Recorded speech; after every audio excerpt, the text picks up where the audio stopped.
Guys ಯೂಟ್ಯೂಬಿಂದ ದುಡ್ಡು ಮಾಡಬೇಕು ಅಂದ್ಕೊಂಡ್ರೆ ಫಸ್ಟ್ ಆಫ್ ಆಲ್ ನಮ್ಮೊಂದು ಚಾನಲ್ ಮೊನೆಟೈಸ್ ಆನ್ ಆಗಬೇಕು. ಸೊ ಮೊನೆಟೈಸ್ ಆನ್ ಆಗಬೇಕು ಅಂತಂದ್ರೆ ನಮ್ಗೆ ಬೇಕಾಗಿರೋ ರೂಲ್ಸ್ ಏನು ಗೊತ್ತಾ, 1,000 ಸಬ್ಸ್ಕ್ರೈಬರ್ಸು 4,000 ವಾಚ್ ಅವರು ಕಂಪ್ಲೀಟ್ ಮಾಡ್ಕೋಬೇಕಾಗುತ್ತೆ ಕೇವಲ ಒಂದು ವರ್ಷದಲ್ಲಿ. ಓಕೆನಾ, ಒಂದು ವರ್ಷದಲ್ಲಿ ಕಂಪ್ಲೀಟ್ ಮಾಡ್ಕೊಂಡ್ರೆ ಇವಾಗ ನಿಮ್ಮೊಂದು ಚಾನಲ್ ಅನ್ನೋದು ಮೊನೆಟೈಸೇಷನ್ಗೆ ಅಪ್ಲೈ ಏನದು ಮಾಡ್ಬೋದು. ಓಕೆನಾ, ಇವಾಗ ಪ್ರೆಸೆಂಟ್ ನೋಡ್ತಾ ನಮ್ಮೊಂದು ಚಾನಲ್ ಏನಪ್ಪ ಅಂತಂದರೆ 1,400 ಚಿಲ್ಲರೆ ಸಬ್ಸ್ಕ್ರೈಬರ್ಸ್ ಅನ್ನೋದು ಕಂಪ್ಲೀಟ್ ಆಗೇ ಬಿಟ್ಟಿದ್ದಾರೆ. ಓಕೆನಾ, ಇನ್ನು ವಾಚ್ ಅವರ್ಸ್ ಏನಪ್ಪ ಅಂತಂದ್ರೆ 3,450 ವಾಚ್ ಅವರ್ಸ್ ಕೂಡ ಕಂಪ್ಲೀಟ್ ಆಗೇ ಬಿಟ್ಟಿದ್ದಾರೆ. ಇನ್ನೊಂದು 550 ವಾಚ್ ಅವರ್ಸ್ ಅನ್ನೋದು ಕಂಪ್ಲೀಟ್ ಆಗಿಬಿಟ್ರೆ ನಮ್ಮೊಂದು ಚಾನಲ್ನ ಕೂಡ ಮೊನೆಟೈಸೇಷನ್ಗೆ ಅಪ್ಲೈ ಅನ್ನೋದು ಮಾಡೇಬೋದು.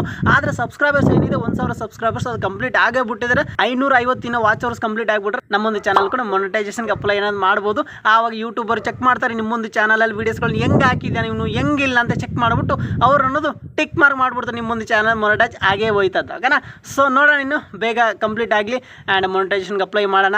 ಎಲ್ಲ ಅಪ್ಡೇಟ್ಸ್ ಎಲ್ಲನೂ ನಿಮ್ಗೆ ಸಿಗ್ತಾ ಇರುತ್ತೆ ಗೈಸ್. ಓಕೆನಾ, ಆ್ಯಂಡ್ ಚಾನಲ್ ಏನಾದರೂ ಮೊದಲೇ ಸರ್ ಬಂದರೆ ಈಗಲೇ ಚಾನಲ್ ಕೂಡ ಸಬ್ಸ್ಕ್ರೈಬ್ ಮಾಡ್ಕೊಳ್ಳಿ ಗೈಸ್. ಓಕೆನಾ, ಥ್ಯಾಂಕ್ ಯು.